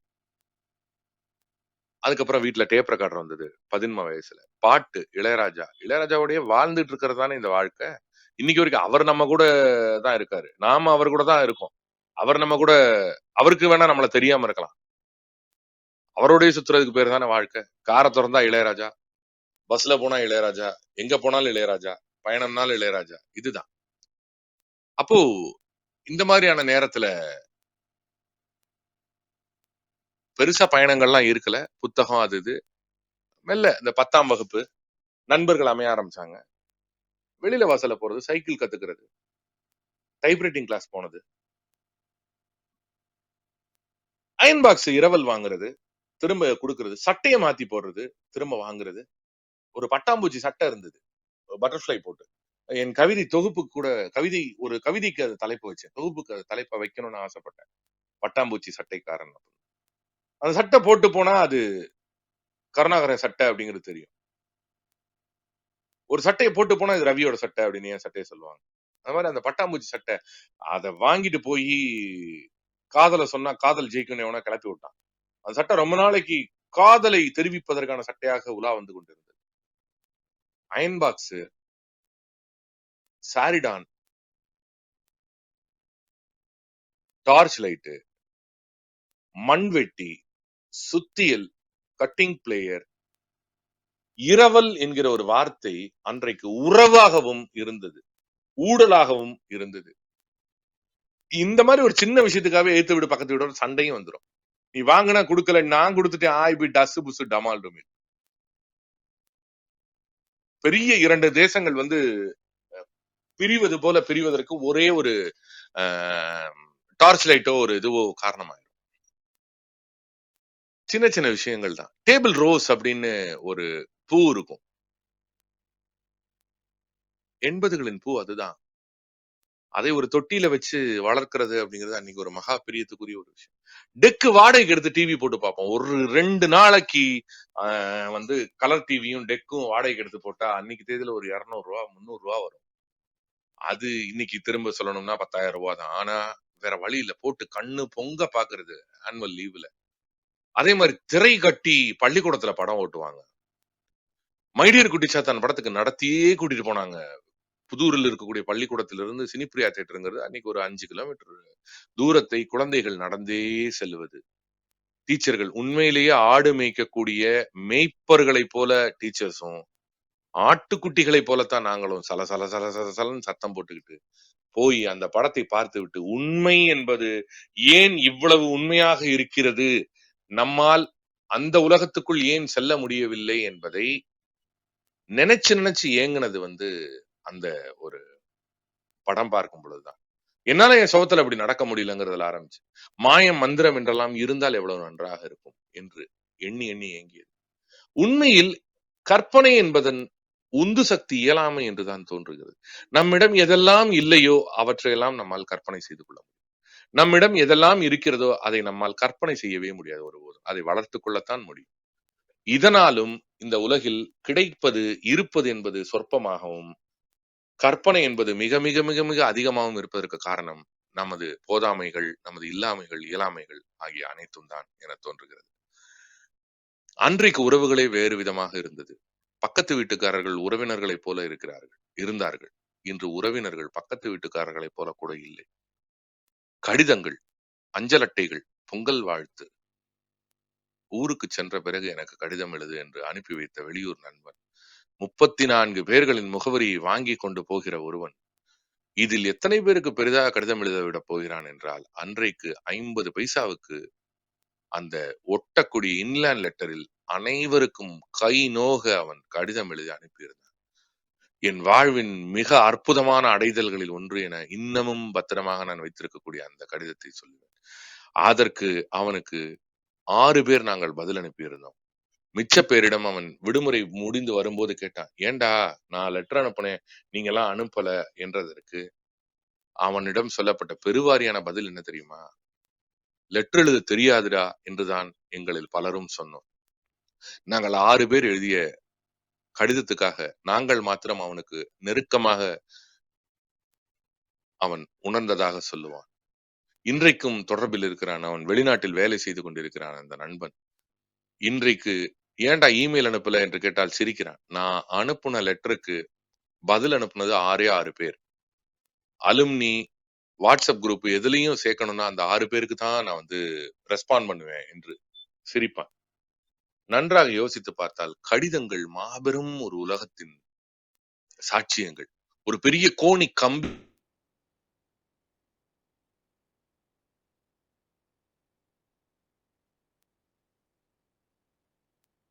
வீடுகள்ல வந்து இருக்கு தெரியுமா? அதாவது வரிசையா தாத்தாவோட கடிதம், அப்பாவோட கடிதம், சித்தப்பாவோட கடிதம், அது இது சொந்த பந்தத்துக்கு வந்த கடிதம், அடகு ரசீது, அது எல்லாம் பர்சனல் என்று ஒன்று இருக்கிறதா? நான் மிகவும் அச்சத்தோடு எதிர்நோக்குவது இந்த ஒரு வார்த்தையை தான். சமீபத்தில் 99 என்று ஒரு ஹோட்டல் சென்னையிலிருந்து வரும்பொழுது அந்த ஹோட்டல்ல பழைய காயின்ஸ் எல்லாம் விற்கிறாங்க. நான் வந்து நாணயங்கள் சேகரிப்பதை ஒரு காலத்தில் ரொம்ப தீவிரமா செஞ்சேன். இன்னமும் என்னிடம் ஒரு ஓரளவுக்கு பெரிய ஒரு லாட்டா உண்டு. அதற்காக நான் அப்பப்ப அந்த ஹண்டிங்னு சொல்லுவோம், எங்கெல்லாம் கிடைக்குங்கிறது நமக்கு தெரியும். நல்லா பார்த்தா அந்த கடையில இது என்னடா இது அப்படின்னு கேட்டா பலருடைய அந்த காலத்து கடிதங்கள் அங்க விற்பனைக்கு வச்சிருக்கிறாங்க. சகல மொழிகள்லயும், தமிழும் அதில் உண்டு. நல்லா பாத்தீங்க அப்படின்னா யாரோ யாருக்கோ மன்னிப்பு கேட்டிருக்காங்க, யாரோ யாருக்கோ குழந்தை பிறந்த சொல்லியிருக்காங்க, யாரோ யாருக்கோ அடகு வச்ச இதை வந்து நீங்க மீட்கலன்னா அது போயிரும் இருக்காங்க. அந்த அத்தனை மனிதர்களும் இறந்து போனதால், இல்லாமல் போனதால், அத்தனை அந்தரங்கங்களும் பொதுவில் வந்து ஒரு விலைக்குரிய பண்டமாக மாறி இருப்பதை பார்த்து பயந்தேன். உள்ளே ஏதோ ஒன்று குளிர்ந்தது. இதை எங்கேயாவது எழுத வேண்டும் என்று நினைத்தேன், எழுதக்கூடாது என்றும் ஆசைப்பட்டேன். எப்படி சொல்றது, வசன கேசட்ஸ், கல்யாண பரிசு, எழுத்தாளர் பைரவன், தங்கவேலு, காதலிக்க நேரமில்லை, செல்லப்பா, நல்லா யோசிச்சா வசன கேசட்டுகள்ல வந்து கதாநாயகர்களை ஓவர்டேக் செய்து கொண்டு நகைச்சுவை நடிகர்கள் நிஜ நாயகர்களாக மாறிய ஒரு இடம் வசனம். தன் குரலாலும் மொழியாலும் நம்மை வென்றவர்கள் எத்தனை எத்தனை பேர். என்னால் மறக்கவே முடியாத இன்னொரு விஷயம், எஸ் வி சேகர், கிரேசி மோகன், இது போன்ற நகைச்சுவைக்கு முன்னால் 36 மொட்டைகளின் அட்டகாசங்கள் அப்படின்னு ஒரு கேசட், ஒரு மூர்த்தி, கோபின்னு 2 பேர் இருப்பாங்க. முதல்ல அசத்த போவது யாரு போன்ற நிகழ்வுகளுக்கான அடிப்படை அடித்தளம் என்று அதைத்தான் சொல்ல முடியும். ரஜினிகாந்துக்குன்னு ஒரு ஆல்பம் தயாரிச்சு வச்சிருந்தேன் நான். எங்க ரஜினியோட படத்தை பார்த்தாலும் கட் பண்ணி வச்சுக்கோ. உண்மையிலேயே எம்ஜிஆர் நடிக்கிறத விட்டதுக்கு பிறகு சிவாஜியும் கமலஹாசனும் வெவ்வேறையா முயற்சி பண்ணிட்டு இருக்கும்போது ரஜினி ஒரு அப்போசிஷனே இல்லாம ஜெயிச்ச ஒருத்தர். எனக்கு ரொம்ப பிடிக்கும். அது ரஜினி அப்படின்னு வந்தாலே என்ன ட்ரெஸ் போட்டாலும் அவருக்கு பயங்கர நேர்த்தியா இருக்கும். அவர் என்ன பண்டம், துணை உப பண்டங்களை யூஸ் பண்ணாலும் எனக்கு அது ரொம்ப பிடிக்கும். அது குறித்த ஒரு பெரிய ஒரு பெரிய ஒரு ஏக்கம் எனக்குள்ள இருந்துட்டே இருந்துச்சு. ரஜினியை விட எனக்கு நிச்சயமா ரஜினி சிகரெட் தூக்கி போறதுனால பாதிக்கப்பட்ட பல பேர்ல நானும் ஒருத்தன். அதை தாண்டி அதை விட்டுருவோம், இங்க பேச வேணாம். அதை தாண்டி ரஜினியோட அந்த தாய் வீட்டுல ஒரு கேப், ஒரு கூலிங் கிளாஸ், கையில ஒரு கம்பி, வந்து ஒரு சுத்துற கத்தி, ஒரு ஷாலை சுத்தி போட்டு என்ன கோமாளித்தனம் பண்ணாலும் அது அத்தனையும் அழகா இருக்கக்கூடியது ரஜினிகாந்துக்கு மட்டும்தான். இதுல மிக முக்கியமா ட்ரெஸ், உடை என்பது 80களின் உடைகளுக்கான பொற்காலமாகவும் 80கள் தான் இருந்ததுன்னு நான் சொல்ல விரும்புவேன். என்ன அப்படின்னு பாத்தீங்க அப்படின்னா, செக்டு ஷர்ட்ஸா இருக்கட்டும், ஃபுல் ஆர்ம்ஸா இருக்கட்டும், எல்லாமே அப்பதான் வந்துட்டு இருக்கு. பெல் பாட்டம் பேண்ட், ஒரு விதமான பெரிய கோட்டு, பெரிய காலர் வச்ச கோட்டு, அது வில்லன்னா அவனுக்கு சில ஆடைகள், ஹீரோனா அவனுக்கு சில ஆடைகள், இந்த மாதிரி நிறைய இருந்தது. இந்த நேரத்துல அந்த காலகட்டத்தை, அந்த உலகத்தை நாம புரிஞ்சுக்கிறதுக்கு இதுவும் உதவும் நினைக்கிறேன். என்ன அப்படின்னா, டெய்லர் ஷாப்ஸே அன்னைக்கு ரொம்ப ரொம்ப கம்மி. மதுரைலாம் ஒரு 2-3 பெரிய புகழ்பெற்ற கடை இருக்கும். தீபாவளியை ஒட்டி அங்க துணி குடுக்கிறதுக்கு கியூ நிற்கும். அங்க யாராவது ஒருத்தரை பழக்கமாக்கி நம்ம வந்து அவரை வீடு தேடி போய் கொடுத்துட்டு வந்துடலாங்கிறது கூட தோணும். போதும் தான் ஆயிரும். தீபாவளிக்கு முன்னாடி முத நாள் ராத்திரி வரைக்கும் அந்த துணி டெலிவரி ஆகும். நீங்க சீக்கிரமா போய் கொடுத்தா தான் சீக்கிரம் கிடைக்கும். அம்மாட்ட பயங்கரமா சண்டை போடுவோம், எப்ப கொடுத்தாலும் அவங்க லேட்டா கொடுக்குறாங்க, நீ ஏன் வந்து இன்னும் முன்னாடி எடுக்க மாட்டேங்கிற. 1 மாசம் முன்னாடியே துணி எடுத்து கொடுத்தாலும் 1 மாசம் கழிச்சு தான் அந்த துணி கிடைக்கும். இந்த இடத்துல எனக்கு வேறு ஒரு டெய்லரை தெரியும். அந்த டெய்லரை பத்தி நான் கொஞ்சம் சொல்லணும்னு நினைக்கிறேன். அவருக்கு காது சரியா கேட்காது. எங்க வீட்டுக்கே வந்து பழைய துணி தைச்சு தர டெய்லர். அவர் எப்பவுமே சிரிச்சுட்டே இருப்பாரு. அவர் தைச்சு முடிச்சதுக்கு அப்புறம் கேட்கிற காசை அம்மா ஒரு நாள் கூட குறைச்சே கொடுத்தது கிடையாது. அடுத்த வீடு, ஏத்த வீடு எல்லாத்துல இருந்தும் அவர் கொடுப்பாங்க. எப்பவுமே சனிக்கிழமை தான், அதுவும் காலையில 10:30 மணிக்கு தான் வருவாரு. நேரா வருவாரு. அவரால எப்படி நமக்கு சொல்ல முடியும்? வாட்ஸ்அப்ல மெசேஜ் எல்லாம் கொடுத்துட்டு வர முடியாது இல்லையா? ஏதோ ஒரு ஊர்ல இருந்து வருவாரு. வந்தாருன்னா, என்ன டெய்லர் இன்னைக்கு வந்திருக்கீங்க அப்படின்னு அம்மா லேசா மாச கடைசியில வந்து உயிரை வாங்குறீங்க அப்படி இப்படின்னு திட்டுற மாதிரி இருக்கும். இருந்தாலும் அவருக்கு தெரியும் எப்ப வரணும் அப்படிங்கிறது.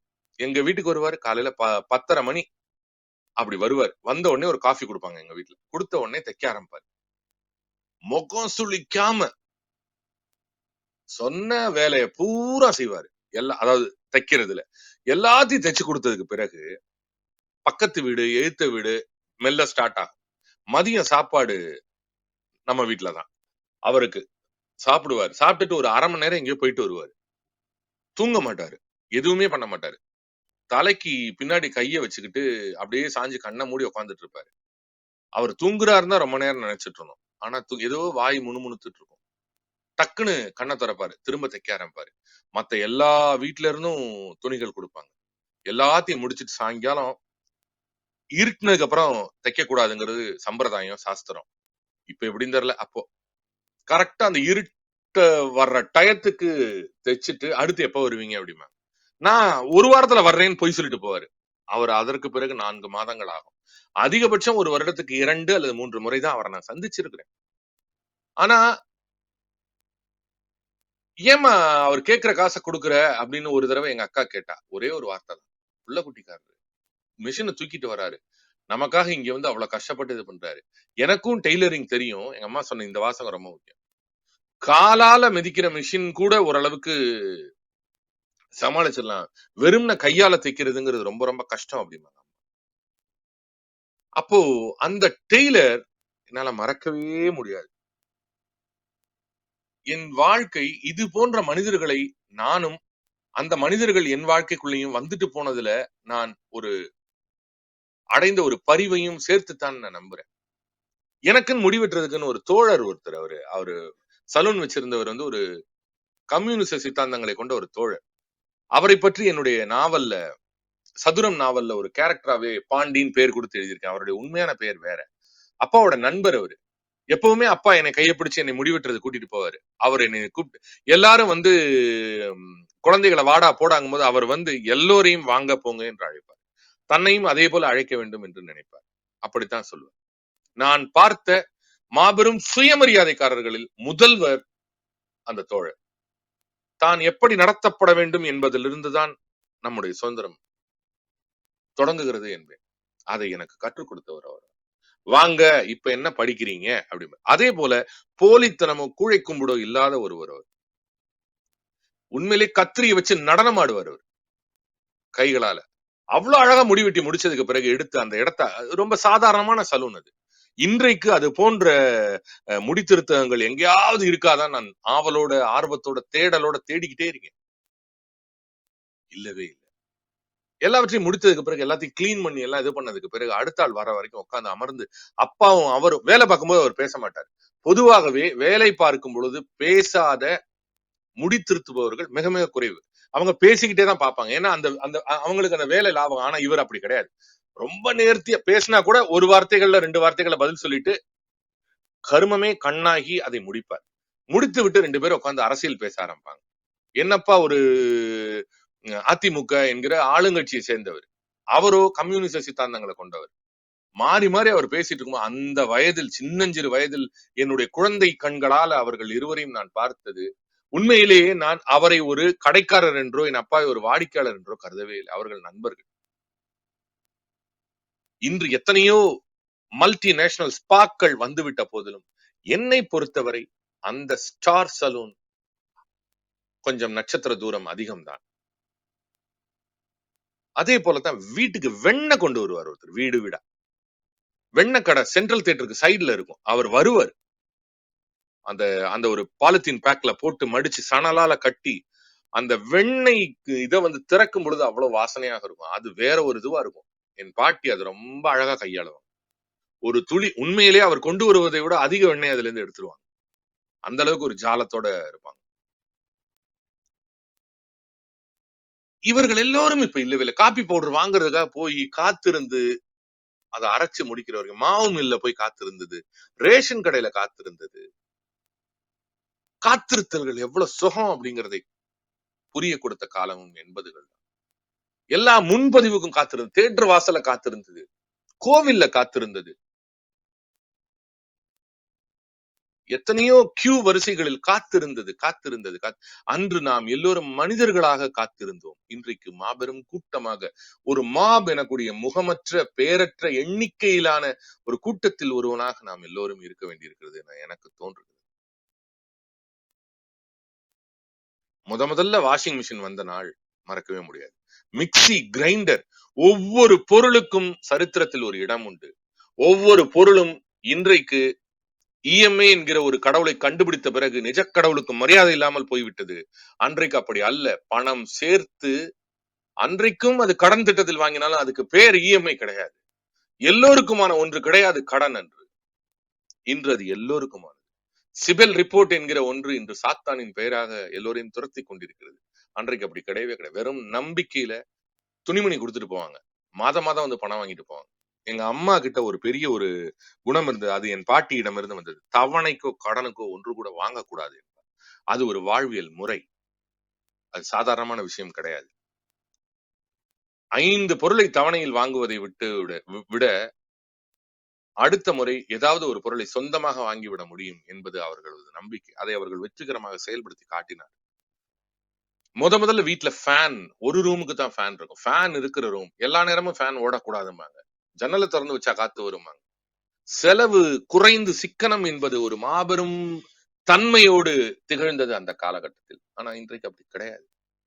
இப்ப நான் சொல்ற எல்லாத்துலயுமே நீங்க இன்றைக்கு அப்படி கிடையாது, இன்றைக்கு அப்படி கிடையாது, இன்றைக்கு அப்படி கிடையாதுன்னு போட்டுக்கலாம்.